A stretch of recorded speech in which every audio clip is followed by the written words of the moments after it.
Okay, so we're mounting the Autoterm wiring into the fuel pump plug.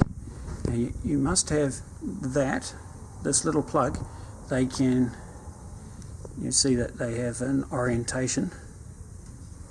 Alright, so that little slot in the centre must be lined up, allowing the plug to go in. So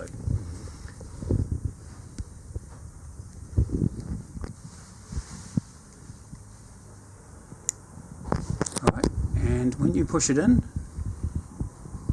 you won't be able to release it, and you'll see in the end of the plug that the little terminal tips are there. If they're not pushed all the way through like that, you won't make contact with the diesel fuel pump. Yeah, we'll show the next one. Again, we've orientated it the correct way, and you're just physically sliding it in.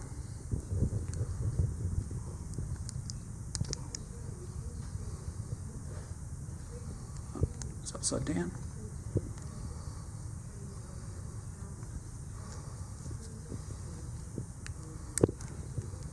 Now, it doesn't actually matter about the polarity, left with the positive and negative, because the pump is a magnetic pump.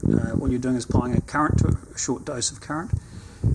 Once you've seated it all the way into the centre, and you can see the terminals coming right through, you then close up the two little pieces on the back side of the fuel pump, and that's all secure, tight, and ready to be mounted onto the fuel pump.